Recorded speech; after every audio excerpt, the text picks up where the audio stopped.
Good evening, I'm Judy Woodruff. On the NewsHour tonight, a powerful cyclone makes landfall in eastern India as the government evacuates over 1 million people from the coast. Then a new rule regulating testosterone levels in female athletes raises questions about the relationship between gender and sports. And it's Friday. Mark Shields and David Brooks join us to talk about Attorney General William Barr's testimony and lack of testimony, and President Trump's hour-long phone call with Vladimir Putin. Plus, a legendary couple of American music, Gloria and Emilio Estefan, on their decades-long artistic and romantic partnership. We're on the same page. We rarely differ when it comes to business or music. So if you don't argue a lot, that really makes it for a great, great life. All that and more on tonight's PBS NewsHour.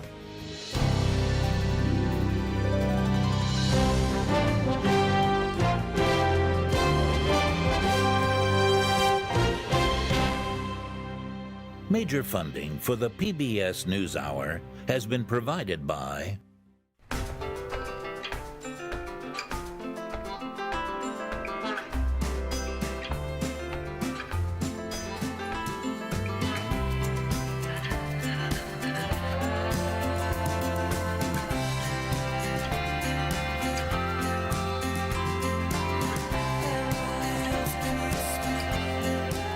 moving our economy for 160 years.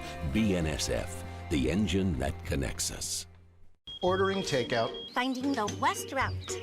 Talking for hours. Planning for showers. You can do the things you like to do with a wireless plan designed for you with talk, text, and data.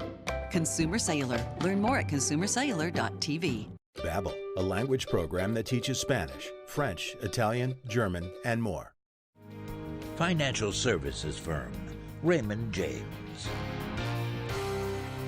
The Ford Foundation, working with visionaries on the front lines of social change worldwide. And with the ongoing support of these institutions.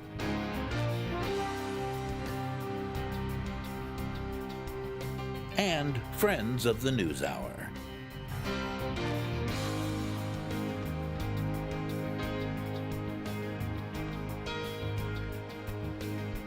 This program was made possible by the Corporation for Public Broadcasting and by contributions to your PBS station from viewers like you.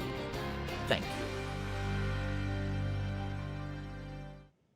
A monster grade 5 storm has slammed into India's eastern coastline. The cyclone made landfall in the state of Odisha, winds gusting up to 127 miles an hour, ripped through trees and shattered glass doors. We'll take a closer look at the scope of the devastation right after the news summary. In economic news here in the U.S., record-breaking floods in the Midwest have now claimed the lives of at least 4 people. In Iowa, the Mississippi River swelled nearly 23 feet in Davenport, breaking the record set during the Great Flood of 1993. Floodwaters also inundated communities farther south in Burlington. Meanwhile, in Dearborn Heights, Michigan, flash flooding submerged cars as families evacuated their homes. And in economic news, the U.S. job market shattered expectations in April. The Labor Department reported that U.S. employers added a net of 263,000 jobs last month. Meanwhile, the unemployment rate fell to a 5-decade low of 3.6%. That's down from 3.8%. And wages rose 3.2% over the last year. The president's top economic advisor, Larry Kudlow, welcomed the robust jobs report today outside the White House. The strength in jobs and wages is coming from the middle and the lower middle. It's the blue collars, it's what I call Main Street, and the increase in wages, similarly, not the level, mind you, but the increase is much faster than white collars. Today's better-than-expected jobs report sent stocks soaring on Wall Street. The Dow Jones Industrial Average gained 197 points to close at 26,505. The Nasdaq rose 127 points, and the S&P 500 added 28. Also today, Vice President Pence joined President Trump in calling for the Federal Reserve to lower interest rates on account of the strong economy. President Trump spoke by phone with Russia's President Vladimir Putin today for more than an hour. He said they did not discuss potential Russian interference in the 2020 elections, despite intelligence community warnings about it.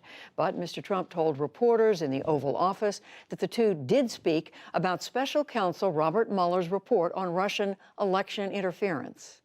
We discussed it. He actually sort of smiled when he said something to the effect that it started off as a mountain and it ended up being a mouse. But he knew that because he knew there was no collusion whatsoever. President Trump said much of their phone call focused on the political crisis in Venezuela, and he stated that Putin was not looking to get involved. But that contradicts comments that U.S. Secretary of State Mike Pompeo made Tuesday when he blamed Russia for convincing Venezuela's president, Nicolas Maduro, to remain in Venezuela. Moscow backs the Maduro regime, while the U.S. supports opposition leader Juan Guaido. The chairman of the Judiciary Committee in the House of Representatives, Jerry Nadler, has set a new Monday deadline for Attorney General William Barr to hand over Special Counsel Robert Mueller's full unredacted report. In a letter, Nadler threatened to hold Barr in contempt if he doesn't comply with the request.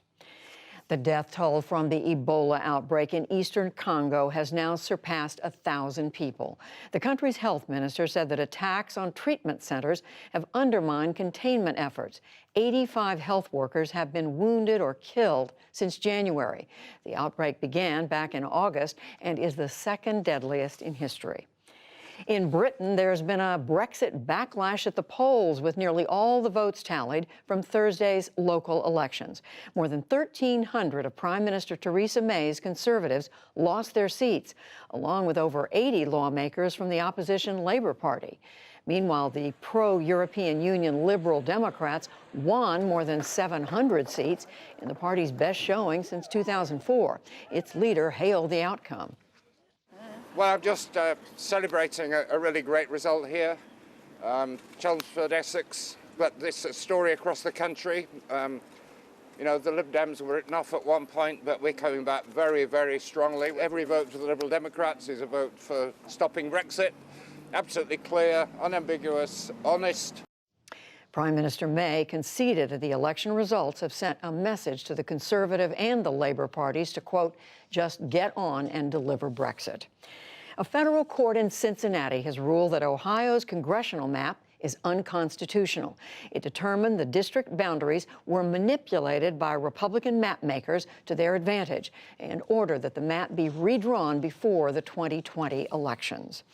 And a passing to note, Peter Mayhew, the British-born actor made famous for his role as Chewbacca in the Star Wars films, has died. The furry Wookiee warrior was the loyal companion to Harrison Ford's Han Solo.